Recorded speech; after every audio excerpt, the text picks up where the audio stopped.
να χαιρετήσουμε λίγο τον κύριο Μανομενίδη Γιώργο, νοσηλευτή από το Ποδοσάκιο Νοσοκομείο Πτολεμαΐδας, που θα μας κάνει την ενημέρωση που αφορά τα λιμώδη νοσήματα και τη λύσα. Είναι κάτι που ενδιαφέρει όλους. Αυτό που ήθελα να σας πω είναι ότι το τρίτο εσπερινό ΕΠΑΛ είναι το μεγαλύτερο επαγγελματικό λύκειο στο νομό. Έχει το μεγαλύτερο αριθμό μαθητών, τμήματων, ειδικοτήτων και μέσα στις δράσεις που έχουμε και συμμετέχουμε σε πάρα πολλές δράσεις, μία από αυτές είναι το πρόγραμμα υγείας. Στα πλαίσια τώρα του προγράμματος υγείας θα έχουμε τρεις ενημερώσεις, τρεις δράσεις. Η πρώτη δράση είναι σήμερα αυτή που γίνεται και αφορά τα λιμώδη νοσήματα. Δεύτερη δράση, που όσον αφορά το πρόγραμμα αγωγής υγείας που έχει τίτλο «Αιμοδοσία γέφυρα ζωής», σταθμό ζωής, θα ακολουθήσει 27η Μαρτίου μία ενημέρωση από τον νοσηλευτή Πάτερ Αθανάσιο, ο οποίος θα μας ενημερώσει. Θα έχουμε θέμα αιμοδοσία, εθελοντική αιμοδοσία, αιμοδότης για πρώτη φορά, στάση ζωής, σταθμός ζωής. Και μετά από κάποιες μέρες, δηλαδή 1 Απριλίου, θα γίνει στο χώρο του σχολείου αιμοδοσία και καλό είναι, μια που κάνουμε την αρχή αυτή, να το ξεκινήσουμε και να γίνεται κάθε χρόνο. Περισσότερα που αφορούν για την αιμοδοσία θα τα πούμε στις άλλες συνεδριάσεις που έχουμε. Θα ήθελα να πω ότι όλα αυτά γίνονται στα πλαίσια του ανοιχτού σχολείου στην κοινωνία και από εκεί και πέρα, βάσει των καλών πρακτικών που κοιτάμε να χρησιμοποιήσουμε, έτσι ώστε το σχολείο να μην μας παρέχει μόνο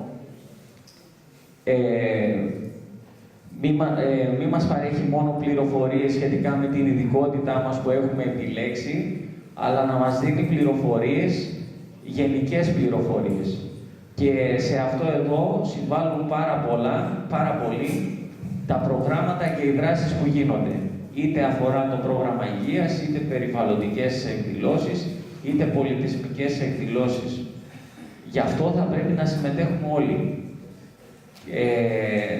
Προσέχοντας εδώ, θα έχουμε και θα πάρουμε πολλές πληροφορίες που θα τις αξιοποιήσουμε για μας τους ίδιους, για τις οικογένειές μας, για τα παιδιά μας, για την κοινωνία. Ας ξεκινήσει η προβολή. Έχουμε ένα τεχνικό πρόβλημα όμως, δεν μπορέσαμε να το λύσουμε. Δώστε προσοχή σε αυτά που θα μας πει ο κύριος Μανομενίδης και στη συνέχεια θα λύσει και πάρα πολλές απορίες μας.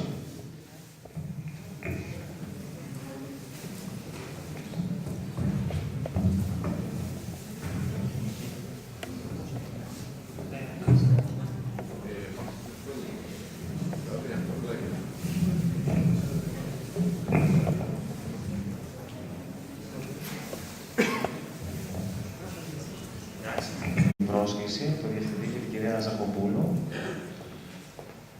Το θέμα το οποίο θα σας αναπτύξω είναι λοιμώξεις, κίνδυνοι και προφυλάξεις. Να ξεκινήσουμε με κάποια εισαγωγικά στοιχεία. Όλοι γνωρίζετε ότι ζούμε σε έναν κόσμο που είναι γεμάτος μικροοργανισμούς, με τη μεγαλύτερη πλειονότητά τους, ευτυχώς για εμάς, να είναι αυλαβείς. Οι λοιμώξεις ήταν και παραμένουν οι κύριες αιτίες νοσηρότητας και θανάτου για τον άνθρωπο. Η ιδιαιτερότητα που έχουν οι λοιμώξεις σε σχέση με τις υπόλοιπες ασθένειες είναι ότι μπορεί να προκαλέσουν το θάνατο ακόμη και σε έναν άνθρωπο ο οποίος είναι υγιής. Τώρα, το αν το άτομο αυτό θα πεθάνει ή θα ζήσει εξαρτάται αφενός μεν από την θεραπεία, αφετέρου από τη διάγνωση. Το σίγουρο είναι πως όλοι μέσα από μια τέτοια διαδικασία θα βγούμε κερδισμένοι γιατί θα έχουμε διδαχθεί κάτι.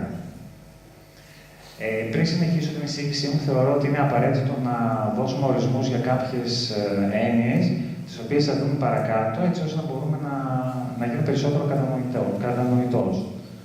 Ας δούμε λοιπόν τι σημαίνουν οι ορισμοί λίμωξη, μόλυνση και φλεγμονή. Η λίμωξη συμβαίνει όταν σε ένα σημείο του οργανισμού έχουμε μικροοργανισμούς οι οποίοι φυσιολογικά δεν θα έπρεπε να υπάρχουν. Οι οποίοι άμεσα ή έμεσα, μέσω της τοξικότητάς τους, προκαλούν κάποια αντίδραση, η οποία ορίζεται ως φλεγμονή.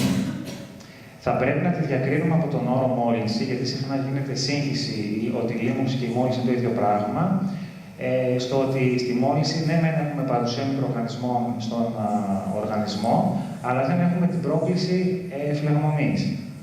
Τώρα, τι είναι φλεγμονή?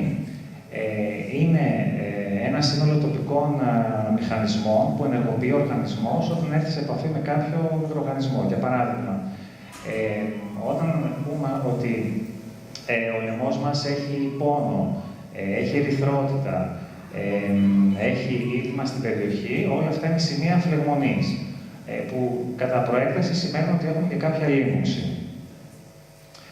Τώρα, για να μεταδοθεί η λίμωξη, είναι απαραίτητη η ύπαρξη κάποιων προϋποθέσεων, οι οποίες σχηματικά δίνονται στη διαφάνεια αυτή.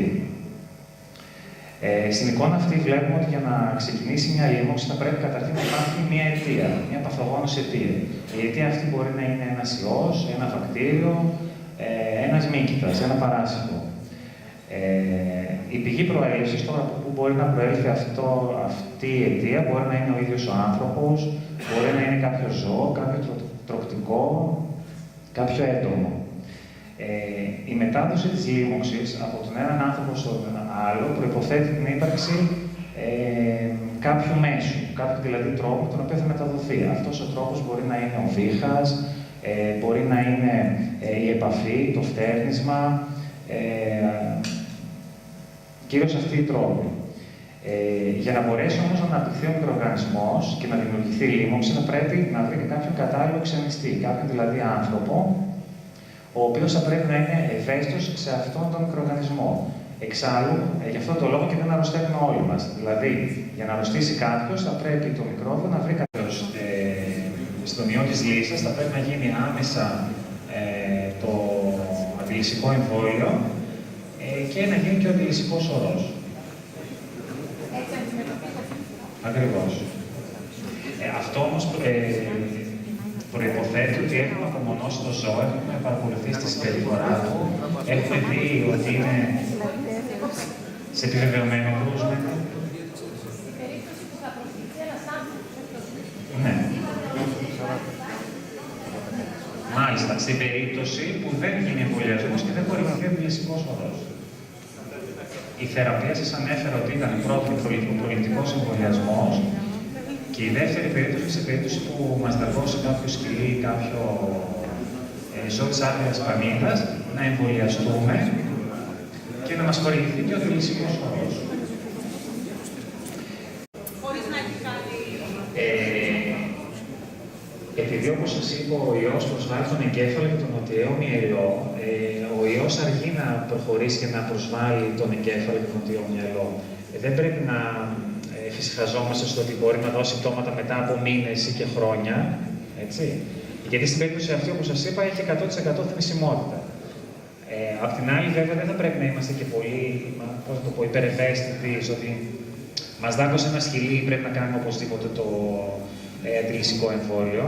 Θα πρέπει να παρακολουθηθεί το ζώο, γι' αυτό είπα ότι θα πρέπει να απευθυνόμαστε στο νοσοκομείο, στην κτηνιατρική υπηρεσία. Η κτηνιατρική υπηρεσία να πάει να ψάξει να βρει το ζώο, το οποίο είναι λυσίποπτο, να το απομονώσει, να παρακολουθήσει τη συμπεριφορά του και μετά να ακολουθηθεί ο εμβολιασμός.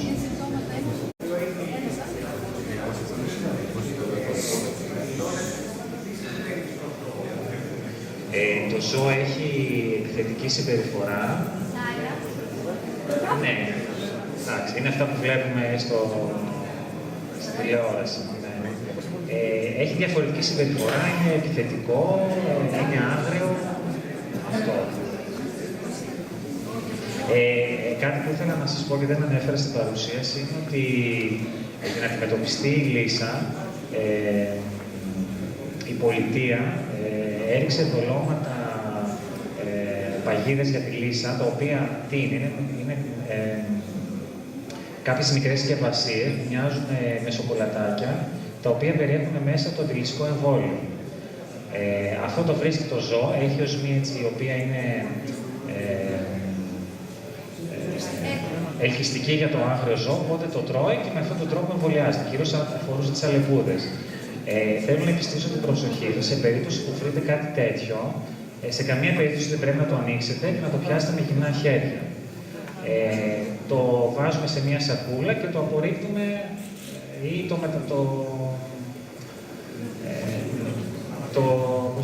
το πετάμε σε κάποια περιοχή όπου δεν είναι κατοικήσιμη και δεν υπάρχει περίπτωση να το πιάσει κάποιος άλλος άνθρωπος. Υπάρχει εξέταση για να διαπιστωθεί αν ένα ζώο έχει λύσα ή αν... Ναι.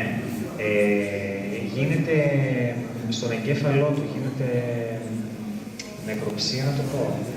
Γίνεται ειδική εξέταση όπου μπορεί να διαπιστωθεί ότι όντως το ζώο έχει λύσα. Όταν πεθάνει...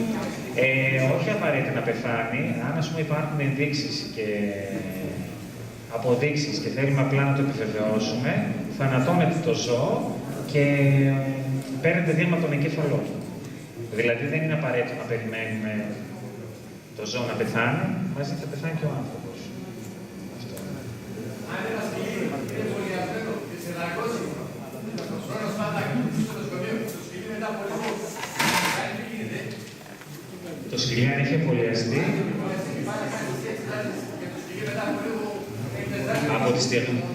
από τη στιγμή που έχει εμβολιαστεί δεν υπάρχει πρόβλημα με το σκυλί, δεν υπάρχει περίπτωση να έχει λύσα. Γι' αυτό πρέπει να τα οικόσιτα ζώα να τα εμβολιάζουν.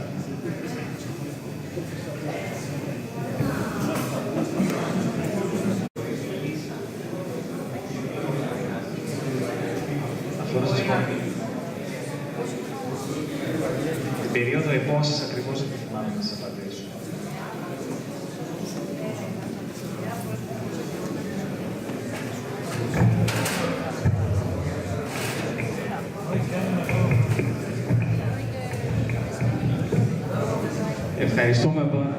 Ευχαριστούμε πάρα πολύ τον κύριο Μανομενίδη. Ήταν κατατοπιστικότατος. Αυτό που θέλω να πω είναι ότι να αναφέρω λίγο τα ονόματα των καθηγητών και τις επόμενες ώρες των δράσεων του προγράμματος υγείας θα αναφέρουμε και τα ονόματα των μαθητών που ανήκουν σε αυτό το πρόγραμμα. Η υπεύθυνη είναι η κυρία Ζαχοπούλου Ευλαμπία, Κοκόλης Νίκος, Ζέρβα Κατερίνη, Πεχιβανίδης Κωνσταντίνος. Είναι οι καθηγητές που έχουν το πρόγραμμα αυτό υγείας.